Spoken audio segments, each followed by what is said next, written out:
갑자기 추리물에서 히어로물로 변신한 드라마 낮과 밤.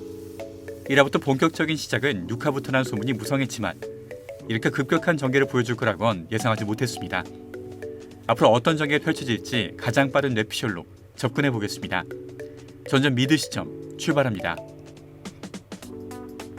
드라마 낮과 밤은 28년 전 일어난 하얀밤 마을 집단 자살 사건을 토대로 동일한 방법으로 피해자들을 자살하게끔 하는 연쇄살인범을 쫓는 것으로 시작되었습니다. 이전 뇌피셜 영상에서 어린 나이에 113번 소년 도정우가 집단 자살을 유도하는 것은 약물의 도움이 없었다면 초능력밖에 없었을 거라고 언급했습니다. 그리고 이 추리는 정확하게 들어맞았죠. 5화 마지막에 도정우가 나뭇가지로 손민호를 찌르면서 재단에 복수하기 위해 본인 지금까지 모든 사건을 저질렀음을 실토했고 6화 공혜연에게 진술하는 과정에서 재단이 아이들에게 했던 실험에 대해 언급했습니다. 그리고 대통령 비서실장인 오정환과 영공 01도의 대화를 통해 도정우가 실험을 통해 인간이 가진 지능과 신체의 모든 잠재력을 개방한 신적인 존재라는 것을 알게 됩니다. 어디서 많이 본 전개라는 생각이 드시나요? 영화 마녀도 이와 비슷한 초월적인 능력을 가진 아이들을 다뤘으며 배우 최민식과 스칼렛 요한슨이 출연해 화제가 되었던 할리우드 블록버스터 루시에서도 비슷한 주제를 다룬 바 있습니다. 이런 급격한 장르의 변신은 많은 기대감과 동시에 걱정을 안겨주기도 합니다. 단편적인 예를 들어 과연 극 중에 도정우가 저지른 범죄가 유죄가 될 수 있을까요? 법이라고 하는 것은 인간이 저지른 일에 대한 판결을 내립니다. 하지만 인간을 초월한 존재가 저지른 범죄에 판결을 내릴 수 있을까요? 초능력을 사용해 피해자가 꿈을 꾸는 것으로 착각하게 만들어 자살을 유도해냈다. 이 유죄 판결을 내리기 위해선 먼저 증거를 갖고 죄를 입증해야만 하는데 증거를 찾기가 여간 어려운 일이 아닐 겁니다. 사실상 자백을 받아내는 것 말고는 입증이 불가능하죠. 또한 이런 범죄가 일어난 전례를 찾을 수가 없기 때문에 유죄 판결을 내리기가 어려울 것입니다. 이렇듯 추리물은 인간이 이해할 수 있는 능력과 시스템 안에서 벌어진 일들을 풀어나가는 재미를 줍니다. 하지만 히어로물의 경우는 어떨까요? 영화 마녀가 그랬고 루시가 그랬고 그 이외의 모든 마블 히어로들이 그랬듯이 강력하고 화려한 액션으로 재미를 주었지 탄탄한 스토리나 두뇌 싸움이 재미를 주지는 않았습니다. 한국 드라마의 수준이 많이 올라왔지만 그래도 드라마에서 만족스러운 액션으로 재미를 줄 수 있을지 걱정이 앞섭니다. 앞으로의 전개를 기대해봐야 되겠네요.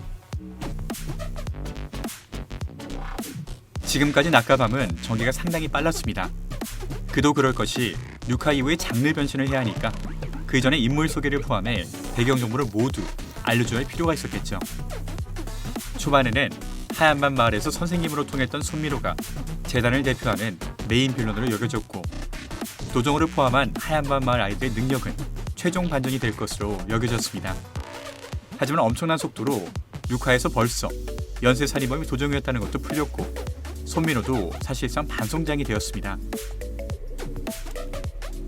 이렇게 메인 빌런인 줄 알았던 손민호도 쓰러지고 연쇄살인도 풀린 지금 드라마 낮과 밤에는 도대체 어떤 전개가 남아있는 걸까요? 먼저 새롭게 구성된 빌런 라인업을 살펴보겠습니다. 모두의 대표 장용식은 여전히 건재하게 빌런 라인업에 포함되어 있습니다. 그리고 대통령 비서실장인 오정환이 끝판왕 포스를 풍기며 새롭게 라인업에 추가되었습니다. 대통령 비서실장이라는 그의 타이틀 덕분에 재단 뒤에 더 큰 내막이 있을 거라는 가능성 역시 추가되었고요. 그리고 마지막으로 추가된 빌런 라인업은 다름 아닌 01도입니다. 공혜원의 아버지이자 인상 좋은 연구원인 줄만 알았는데 그는 사실 재단에서 핵심적인 연구를 하고 있는 위치에 있었죠.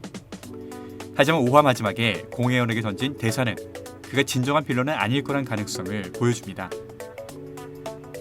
세상에 변하지 않는 건 없다고 할 때 난 좋은 것만 얘기하는 건 아니라고 생각해.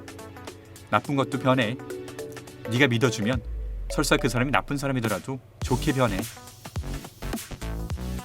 즉 원래 본인은 나쁜 사람이었고 현재에도 나쁜 조직의 일을 하고 있지만 딸 공혜연에 대한 사랑이 그를 좋은 사람으로 만들었다는 해석이 가능합니다. 여기에 맞서는 히어로 팀 라인업에는 하얀밤 마을 출신 도정우, 제이미, 문재웅, 그리고 경찰 특수팀 멤버인 공혜연이 있습니다.